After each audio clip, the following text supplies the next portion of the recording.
Hola, ¿qué tal amigos hermanos? ¿Cómo estáis? Pues hoy voy a tratar un tema que me sugirió un seguidor, me pasó un vídeo que hablaba en contra de la Iglesia, se titula 50 problemas con la Iglesia de Jesucristo y bueno, pues voy a responderlo. La verdad es que es un vídeo muy breve, de 9 minutos, 37 y para 50 puntos que expone realmente es breve, ¿no? Claro, no aporta ninguna prueba de los supuestos problemas y voy a intentar ahora aclarar esos supuestos problemas, ¿vale?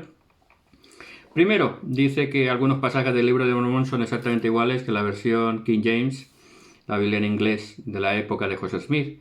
Lógico porque cuando se traduce un libro, si hay una traducción previa, lo que se hace normalmente es copiar la traducción previa. Es un simple estilo de traducción. Todos los traductores hacen eso. Cuando encuentran un texto que ya está traducido, lo copian directamente, no lo vuelven a traducir. Entonces es algo normal y natural, no hay que sofocarse ni rasgarse a las vestiduras por eso. Lo importante es ver el libro de Mormón en su conjunto y no empezar a sacar cositas de aquí y de allá y tonterías que no sirven para nada. Si el libro de Mormón es un libro poderoso y verdadero, de por sí se puede ver, no empezar a desgranar cosas que no tienen sentido. El segundo punto dice que el ADN estudiado en América solo proviene de Asia y que no hay ADN del Oriente Medio como debería estar si hay gente que vino de Oriente Medio a las Américas. Bueno, esto es un tema bastante complejo. El ADN ancestral, que con más de 2000 años no es tan fácil ni tan sencillo de estudiar. Tengo aquí varios. Aquí les voy a enseñar algunos de mis artículos de mi blog. Les marcaré en amarillo por si quieren buscarlo luego en las etiquetas. Pueden darle pausa y buscar la etiqueta y ahí ADN, por ejemplo, tengo 4 artículos. Este y otros más que nos hablan precisamente del ADN, de los problemas del ADN.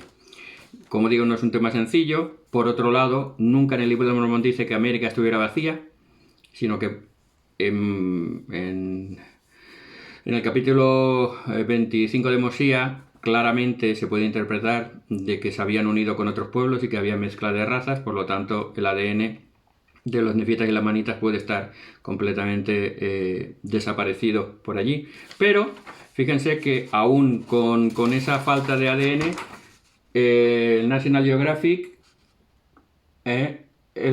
publicó un artículo en el 2013 que dice: gran sorpresa, encontraron ADN en una tribu cherokee procedente de Oriente Medio. Por lo tanto, sí que hay alguna prueba, pequeña, pero prueba de que hay ADN de Oriente Medio en algunas tribus de América. Por ejemplo, también dice que no existían caballos, ni elefantes, ni trigo, ni cebada en América, tal como cuenta el libro de Mormón. Pues bueno, aquí he visto hay varios artículos publicados. Caballos han habido, pero cronológicamente no son de la época del libro de Mormón, pero sí que poco a poco se van encontrando restos y poco a poco van acercándose. De hecho, el tema de los elefantes ya lo he contado aquí también en mi blog y en un vídeo de YouTube tienen aquí acerca de los elefantes, y se han encontrado bajorrelieves de la época maya del siglo I en Copán, con claramente pueden verlo un elefante en relieve en un templo maya. Por lo tanto, y esto además avalado por el Instituto de Ciencias Naturales e Historia de México, del gobierno de México. Por lo tanto, vemos que estas cosas se van hallando. Algunas aún no se han hallado, pero se irán hallando. El tiempo, como decía un profeta, nos da la razón. Y poco a poco se irán encontrando más cosas, aunque muchas que se creían que no existían ya las están encontrando. Cuarto punto, no hay evidencia de millones de nefitas y lamanitas, tal como cuenta el libro de Mormón. Bueno, pues solo tienes que ver las culturas mesoamericanas, teotihuanacos, toltecas, olmecas, mayas sobre todo, zapotecas y todas las culturas centroamericanas que fueron grandes pueblos, grandes civilizaciones con grandes construcciones. Y sobre todo el LIDAR, que es del National Geographic, hicieron un barrido en Guatemala y con el LIDAR quitaron toda la maleza y encontraron que se pensaba que habían unos 2 millones de mayas y con los nuevos estudios de LIDAR se calcula que habían 20 millones en vez de 2, es decir, se multiplicó por 10, con lo cual coincide perfectamente estos descubrimientos de hace pocos años con lo que dice el libro de Mormón, así es que otro problema resuelto. Sigamos resolviendo problemas. Dice que los lugares del libro de Mormón eran semejantes a los a donde vivía José Smith. pues yo jamás creo que hayamos dicho. Siempre la Iglesia, por lo menos los eruditos de la Iglesia que han ido investigando, se centran más en Mesoamérica, en Centroamérica, que en Norteamérica. Por lo tanto, no ha lugar a eso. Sobre todo, además, porque José Smith vivió cerquita de la frontera de Canadá, junto al lago Ontario, un lago enorme, es un lago grandísimo. Y nunca se cita ningún lago que yo recuerde en el Libro de Mormón. Por lo tanto, no tiene nada que ver. Luego, el sexto punto dice que el Libro de Mormón es similar al View of the Hebrews. Bueno, esto ya lo analicé yo en YouTube, lo tengo analizado. En un vídeo también reacciona a un hermano que publicó algo referente a esto. Y bueno, yo he leído ese libro. Dudo que esta persona lo haya leído. Ese libro no es un libro religioso, ni es un libro que cuente profecías, ni que cuente historias. Es un ensayo literario que, si lo leen, las primeras tiene como 120 páginas, las primeras 80 tienen que ver con profecías de Isaías y de algunos profetas sobre la dispersión y el recogimiento de Israel y sobre las 10 tribus. Y solo al final intenta identificar algunas de las tribus indígenas de Norteamérica con las posibles tribus perdidas. Por lo tanto, no tiene absolutamente nada que ver con el Libro de Mormón, ni en su forma, ni en su contenido. Luego dice que el Libro de Mormón en su primera edición era trinitaria y que ahora dice que no lo somos y que tuvo más de 100.000 cambios. Bueno, pues hoy en día seguimos creyendo no en la Trinidad bizantina, pero sí creemos en el Dios Padre, en su Hijo Jesucristo y en el Espíritu Santo. Y bueno, ya que has dicho 100.000 cambios, podría haber dicho 100.000 millones y no pasa nada, ¿no? Pero es una exageración como todas las cosas. Se calcula que hubieron desde la primera edición, que ya se imprimió con errores y se tuvo que revisar porque no coincidía el manuscrito con la primera edición, se tuvieron que cambiar algunas cosas y luego se han ido revisando, como cualquier escritura ha tenido diferentes revisiones. Pero nunca se altera el sentido, nunca se altera el sentido. No verán en ningún cambio, en ninguno de los cambios o ajustes o rectificaciones de una versión a otra que haya habido en ningún cambio. Eso no lo han podido demostrar y un problema más resuelto. Luego también dice que hay 4 versiones diferentes de la primera visión. Volvemos a lo mismo. José Smith relató su primera visión, en 2 ocasiones las escribió y las otras 2 ocasiones son relatos que él hizo a ciertas personas y que luego lo publicaron. Pues aquí también en mi blog lo tienen, relatos de la primera visión, hay varios artículos, entre uno de ellos esto. Y esos 4 relatos que tenemos de la primera visión de José Smith, durante más de 20 años, alguno de diferencia, el primero con el último, ninguna hay contradicción. Simplemente, claro, cada relato está hecho de una forma, a una persona diferente o con un propósito diferente. Entonces se resaltan una parte más que otra de lo que pasó, pero no hay contradicciones ni hay diferencias entre uno y otro. Luego también nos atacan diciendo que los papiros de Abraham no coinciden, lo que hay ahora no coincide con lo que el relato del libro de Abraham. Aquí lo tienen. Los papiros de donde se tradujo el libro de Abraham se quedaron en un museo, creo que fue el de Chicago, y en el incendio del museo se perdió prácticamente todo. Luego aparecieron 2 o 3 facsímiles que el museo se los regaló, se los dio a la iglesia. Nadie dice que se haya traducido la historia de Abraham de estos facsímiles, sino que eran rollos y rollos, había muchos papiros. No sabemos exactamente dónde se tradujo, pero sí que sabemos que no era de esto. Esto lo que prueba es que era verdad, que no era un invento, sino que tuvo realmente José Smith unos papiros en su mano del cual trajo la historia de Abraham. Luego, los puntos 10 al 14 pues nos habla de cuestiones acerca de la poligamia, que si José Smith se casó con 34 mujeres, algunas eran adolescentes y otras casadas. Y bueno, es porque se desconoce la historia de la Iglesia. Al principio de la historia de la Iglesia, los hermanos querían formar uniones espirituales, entonces hacían como un convenio matrimonial, pero no tenían relaciones, porque muchas mujeres de estas estaban casadas y lo único que hacían era emparentar espiritualmente familias con el profeta. ¿Vale? De esas mujeres, muchísimas además fueron selladas a José Smith después de muerto. No se tiene constancia de cuántas realmente tuvo como esposa, como conocemos. Pero en cuanto a que si eran adolescentes o no, pues estuve yo, porque esto lo vi yo hace tiempo también, estuve haciendo una investigación y en el siglo XIX las mujeres empezaban a casarse a partir de los 12 años. Y entre 14 y 15 años prácticamente el 40% de las mujeres se casaban entre los 14 y 15 años, por lo tanto era algo habitual en ese momento. Y dice también que la poligamia, que cuando los primeros datos de poligamia no había sellamiento en el templo, no había poderes. Es que nadie ha dicho que la poligamia sea necesario un sellamiento, es un matrimonio por esta vida y ya está. Y ni siquiera es una doctrina fundamental como dice que algunos apóstoles han afirmado. y que si era para multiplicarse o no. De hecho, aquí mi último artículo en el blog, precisamente de la semana pasada, hablo de esto, de que la poligamia se vivió en la época de Utah para multiplicarse y henchir la tierra, en el sentido de que ellos fueron expulsados de todos lados y acabaron viviendo prácticamente en un desierto, ellos solos, y había muchísimas más mujeres que hombres, y por lo tanto la poligamia sirvió en ese momento durante un tiempo determinado, sobre unos 50 años, y solamente el 2% o 3% de la población masculina vivió esta ley, y el propósito fue multiplicarse y crecer en la fe. Por lo tanto, como en la antigüedad, con los profetas Abraham, Isaac y Jacob, la poligamia es un hecho histórico muy extraño para nosotros, pero que tenía sus momentos, sus circunstancias y sus necesidades. Luego el 15 y el 16 nos habla de Brigham Young. Bueno, de Brigham Young es un hombre muy denostado porque él dio muchos discursos, pero los discursos él no los escribía. No tenemos constancia de sus discursos, lo que tenemos son notas taquigráficas. Por si alguno duda de mi capacidad para entender lo que es una taquigrafía, este es el título mío de perito taquimecanógrafo. Yo soy uno de los pocos taquígrafos vivos que quedan, porque esta profesión ya ha desaparecido, se ha quedado obsoleta con los nuevos medios de comunicación, pero yo sé lo que es cazar al dictado un discurso, transcribirlo en taquigrafía y luego traducirlo al castellano. Y es algo muy complicado, es algo bastante laborioso y que nunca es fidedigno completamente con lo que ha dicho el autor, porque tienes que interpretar tus propios signos. Vas a toda velocidad haciendo unos garabatos que luego tienes tú que interpretar. No existen vocales, por ejemplo, entonces es bastante complicado.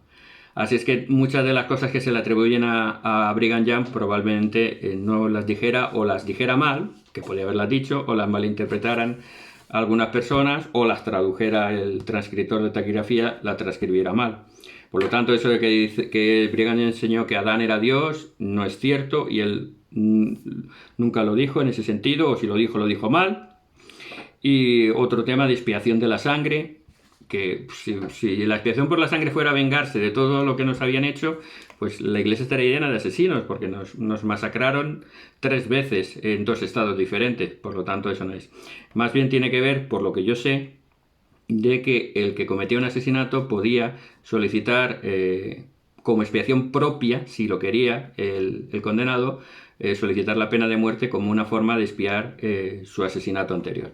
Pero eso tampoco es parte de la historia no es parte de la historia de la Iglesia, ni es parte de la doctrina de la Iglesia. Eso es una posible interpretación. Pero de hecho, cualquier publicación de un profeta o de cualquier miembro de la Iglesia no es doctrina de la Iglesia. Eso es lo que siempre dicen. No, que Brigham Young es que el apóstol tal, el apóstol cual dijo.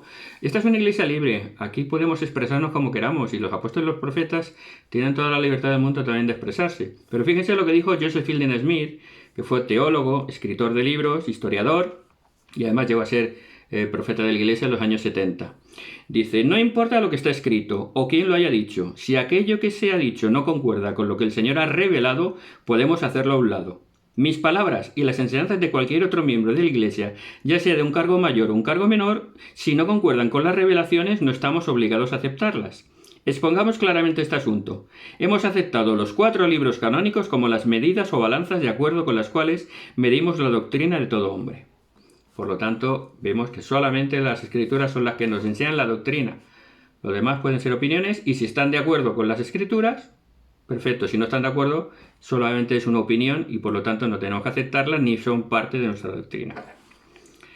Luego habla de la restricción del sacerdocio, que si durante un tiempo se le negó el sacerdocio a los afroamericanos, pues es cierto, desde 1853 hasta 1978, yo lo viví porque yo me bauticé en el 76, se les restringió el sacerdocio, le he publicado también en varios artículos, aquí tienen uno, en la portada del diario justo del 78, cuando se levantó esta restricción.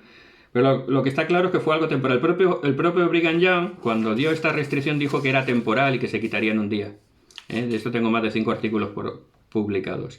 Y también en el canal acerca del racismo tengo un vídeo hablando de esto.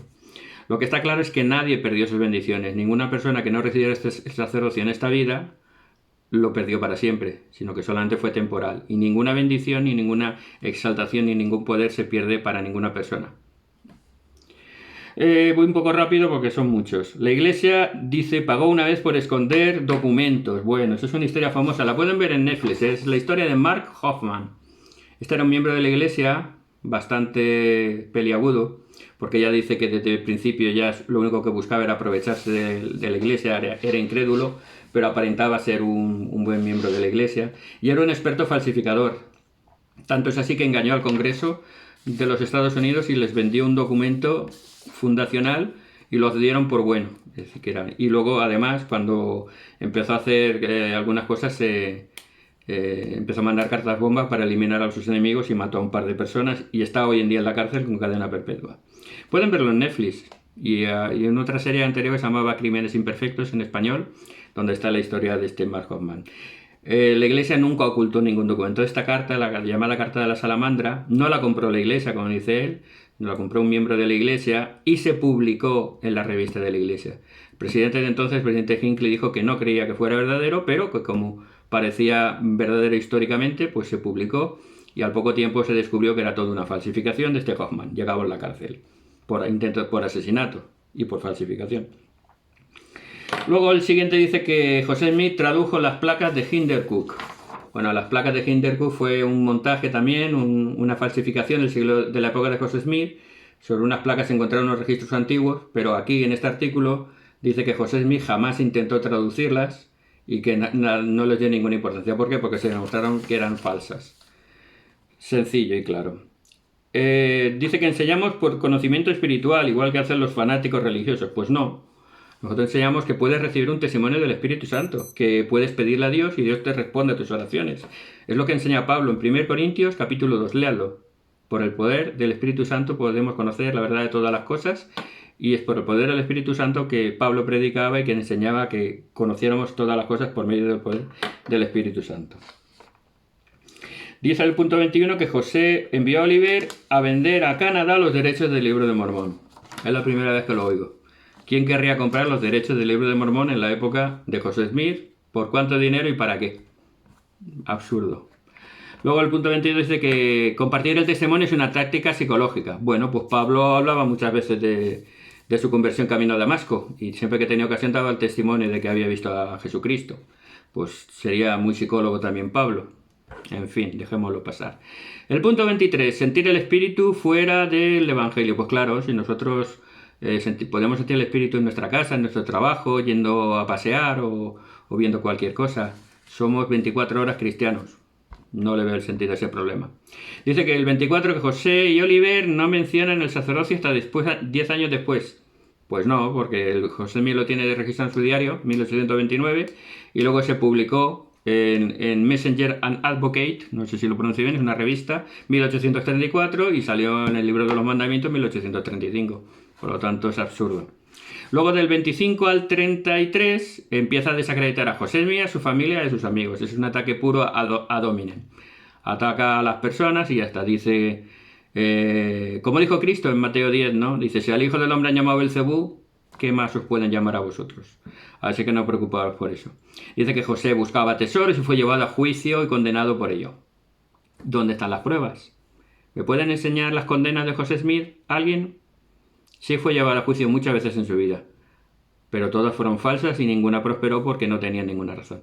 Y en este caso, lo que dice José, que lo cuenta en su historia, es que era pobre, y buscaba cualquier trabajo. Y hubo un granjero que estaba buscando una antigua mina de plata que los españoles explotaron por la zona. Entonces contrató a él, no solo a varias personas, para que excavaran. Y estuvieron como un mes con pico y pala excavando, intentando encontrar esa mina de plata. No era ningún tesoro, sino era una mina de plata, y al final no se encontró nada. Pero ni se le llevó a juicio ni le pasó nada porque él era un picapedrero en ese caso. Luego dice que la familia Smith, los padres practicaban la magia, hacían brujería. ¿Dónde está la prueba? Falso completamente.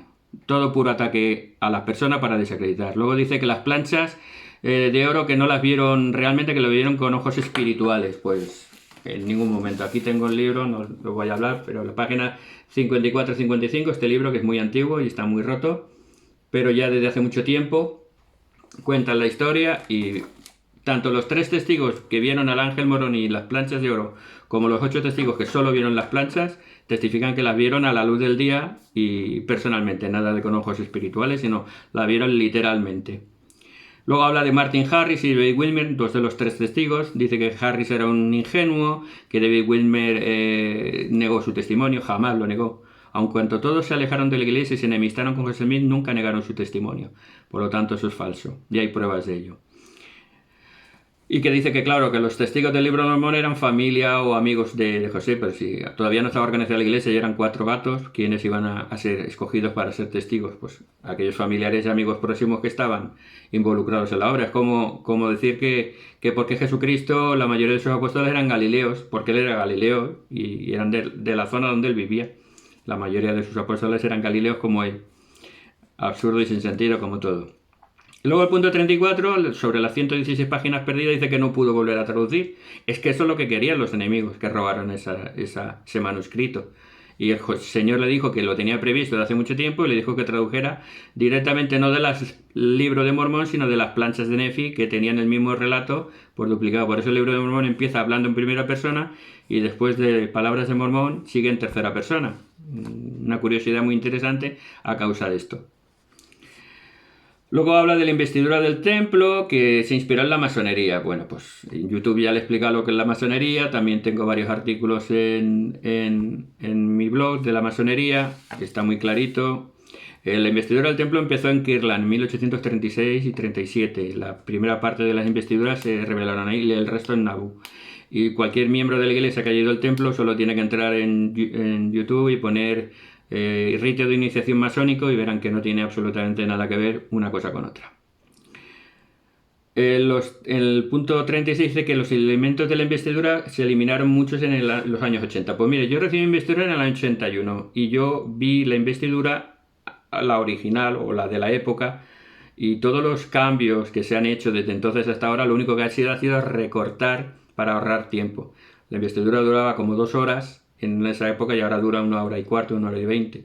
Y lo único que has hecho son eliminar las repeticiones, que había muchas repeticiones de cosas y se han ido acortando a través de los años para hacerlo más ágil, más rápido y más eficaz.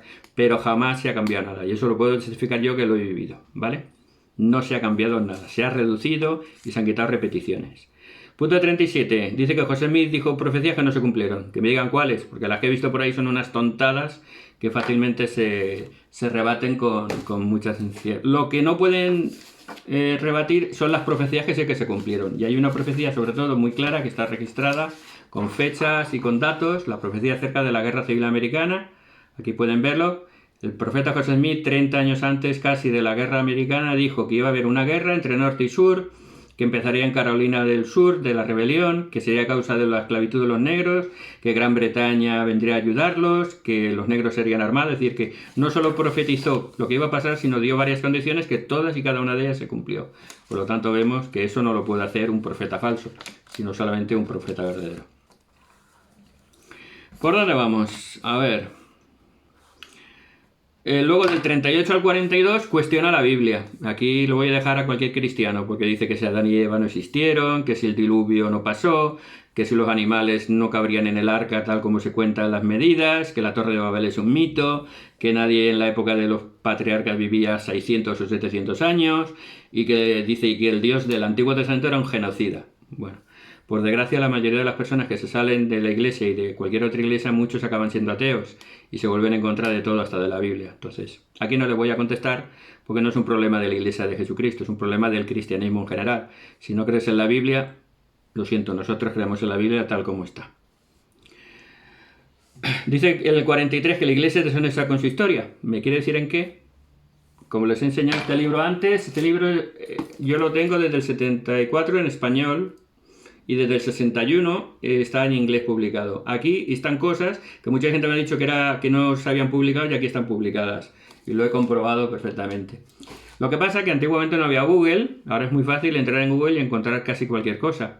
Antiguamente tenías que irte a una biblioteca, buscar libros, buscar originales, buscar manuscritos, y mucha gente, pues, la inmensa mayoría, no lo hacía, por supuesto. Ni siquiera ahora con Google, muchos se preocupan de eso, pero pero eso no significa que se escondieran cosas, significa pues, que estaban en las bibliotecas y que el que quería las encontraba. Luego también nos habla del banco de Kirtland, el famoso Kirtland Safety Society, que dice que es un banco que creó la iglesia fraudulento, que se encargaron de engañar y de falsificar cosas y que José tuvo que ir. Luego cuando quebró. Pues no, el Banco de Kirtland era una sociedad que intentaba fortalecer a los santos en su ley de consagración y que por la crisis del pánico de 1937 se hundió toda la economía y se hundió este banco como se hundieron cientos de bancos de la época. Igual que pasó en la crisis del 2009 de la subprime, de Lehman Brothers quebró y un montón de bancos quebraron. Y fue una crisis que todos hemos vivido. Creo que los que tenemos cierta edad nos acordamos de lo que pasó en el 2009, ¿no? Se hundieron los valores, se multiplicaron las hipotecas y muchísima gente perdió sus casas y muchos bancos quebraron. Eso no era culpa de un banco concreto, sino fue culpa de todo un sistema. En el 1837, que le llaman el pánico de 1837, dicen que fue superior hasta el crack del 29. Por lo tanto, fue un acontecimiento general, no algo particular del Banco de la Iglesia. Luego dice que la Iglesia no es transparente en sus finanzas. Bueno, pues la Iglesia hace lo que cree conveniente. A mí me gustaría que diera las cuentas, lo he dicho muchas veces, pero si no las quiere dar, está en su derecho. Aquí lo he publicado. Lo importante es cómo usa la Iglesia el dinero, no cuánto tiene, sino si hace obras de caridad, si ayuda a las personas, si ayuda a la educación, si ayuda a los miembros necesitados, si ayuda a tantas y tantas cosas que sabemos que la Iglesia ayuda. Y por lo tanto está en su derecho de ser transparente o no ser transparente, igual que yo puedo aquí enseñar mis cuentas bancarias, no puedo enseñarlas, ¿a quién le importan? Eso es cosa mía.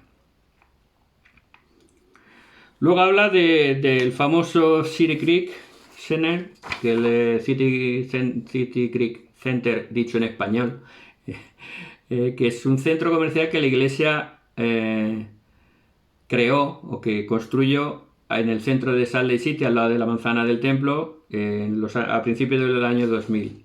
Bueno, esto ha sido muy criticado, lo voy a explicar muy sencillamente. El centro de Salt Lake estaba bastante degradado y entonces la iglesia decidió transformar algunos de los edificios que habían y hacer un gran centro comercial. Este gran centro comercial es un desarrollo urbanístico por la iglesia con algunos otros socios. Lo hizo con dinero de empresas de la iglesia. La iglesia tiene algunas empresas que funcionan legalmente, que tienen sus empleados, se pagan sus impuestos, y con ese dinero, que no tiene nada que ver con el dinero de los diezmos ni con los donativos de los miembros, con ese dinero invirtió 1.500 millones de dólares para crear ese centro comercial. Y lo curioso es que ahora vale, lo pueden ver aquí, ahora vale 5.000 millones de dólares ese centro comercial. Con lo cual, solamente como negocio, creo que es un buen negocio para la iglesia. Que hagas una inversión de 1.500 millones y lo conviertas en 5.000 millones, pues es triplicar tu interés. Pero no solamente eso, sino que creó cientos de puestos de trabajo, porque allí hay un montón de tiendas. Por ejemplo, tiene 8 hectáreas de superficie, abarca 3 manzanas completamente. No solo son un centro comercial, sino que también tiene oficinas y apartamentos residenciales. Tiene un hotel Marriott. Tiene 2 tiendas muy grandes, los que viven en América lo conocerán, Nordstrom con 12.000 metros cuadrados y Macy's con 14.000 metros cuadrados. Y luego tiene más de 100 tiendas pequeñas por todo el centro comercial. Es una preciosidad el centro comercial. Yo he estado, tiene 5.600 plazas de aparcamiento, con lo cual se darán cuenta del gran tamaño que tiene. Y es un sitio precioso, maravilloso para entrar, pasear, tomar algo y comprar cualquier cosa. Y eso ha revitalizado y ha mejorado mucho el centro de Salt Lake. Y como he dicho, es un buen negocio que ayudó a la ciudad en su mejora y que además ha creado un montón de empleo. ¿Qué malo hay en ello? ¿Qué problema hay con eso? Crear riqueza, crear empleo. En fin. Luego dice que el diezmo antiguo era diferente al actual. Pues claro, es que antiguamente se vivía la ley de consagración y entonces el diezmo que se pagaba era de tu sobrante. Claro, si tú entregabas toda la iglesia y de lo que tú tenías ganabas más de lo que tenías, sobre el sobrante es cuando se pagaba el diezmo de la ley de consagración. Cuando desaparece la ley de consagración, el diezmo es solamente un 10%. Es así de sencillo, no hay ningún problema. Es cuestión de ver la historia, que no la vemos. Es muy fácil criticar, pero no nos gusta investigar. Luego el punto 48, y con esto ya estamos acabando, Dice que la iglesia al principio no se llamaba como ahora, que cambió de nombre varias veces. No, simplemente la iglesia, cuando se crea, se llama la iglesia de Cristo y luego utiliza algunos nombres similares, la iglesia de los santos, o... hasta que en 1838, en Doctrina y Convenio 115, el Señor dice, así se llamará mi iglesia, la iglesia de Jesucristo de los santos de los últimos días. Y ya está, no hay ninguna contradicción. Luego el 49 dice que hay una promesa de que el profeta no nos guiará de manera errónea, y es verdad. ¿Cuántos profetas en la Biblia han guiado de manera errónea al pueblo? Yo no recuerdo ningún caso, o por lo menos importante, ¿no? Balaam, quizás, y poco más. Es decir, que un profeta de Dios, normalmente Dios escoge personas que sabe que van a ser fieles. O Judas, en este caso, como apóstol, que traiciona a Jesús, pero aparte de estos dos casos no recuerdo yo, por lo tanto es normal que si tenemos un profeta confiemos en que no nos va a guiar incorrectamente. Además, el profeta no es un dictador único, sino que el profeta tiene 2 consejeros y 12 apóstoles, y todas las decisiones que toman las toman, lo que se llama una decisión colegiada, una decisión por unanimidad. Ellos se reúnen y todo lo que el profeta expone o desea, tienen que avalarlo los demás. Si no hay unanimidad, esa decisión no se toma. Así es que creo que es una seguridad. Además, todas las decisiones importantes luego se nos pasan a sostenimiento de los miembros. Los miembros también en la Asamblea General también podemos sostener las decisiones de la primera presidencia y del Consejo de los 12. Y el último punto dice que algunos apóstoles han dicho que hay que evitar la verdad si ésta no promueve la fe, y habla de un ejemplo de 6 académicos que hicieron una publicación en contra de la Iglesia y fueron excomulgados por ello. Bueno, dudo, no sé esa frase, no la conozco, no la voy a poner en cuestión, pero dudo que ningún apóstol haya dicho exactamente esas palabras.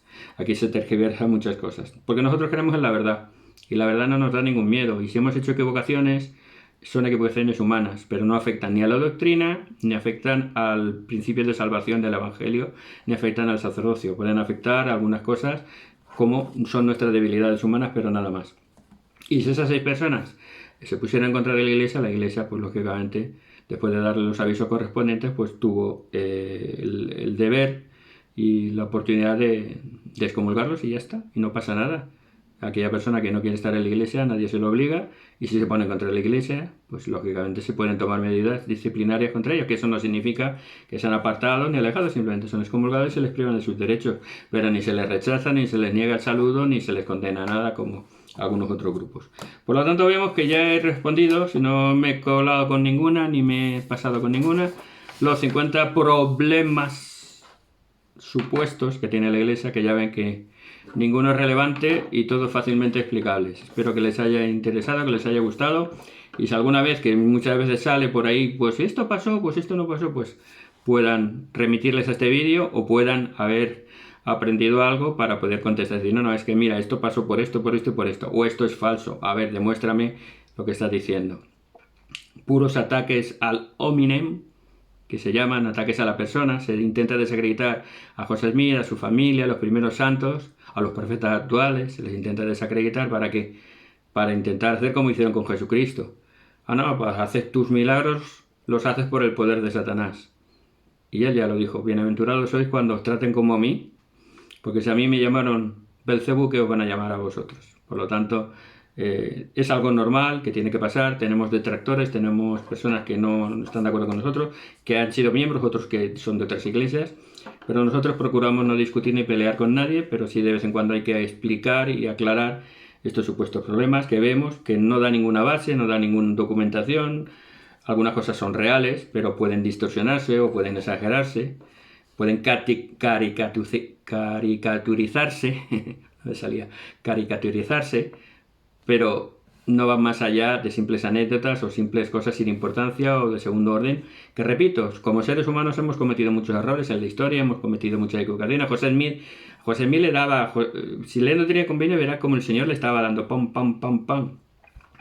Él le daba mucha caña, mandándole que tuviera más cuidado, que se arrepintiera, que cambiara, porque el Señor nos ama y, como dice la Escritura, al que ama el Señor disciplina. Y nos disciplina porque no somos perfectos y somos seres caídos y necesitamos mejorar y arrepentirnos cada día. Pero no hay que confundir imperfección con deshonestidad o con falsedad. Son dos cosas muy diferentes.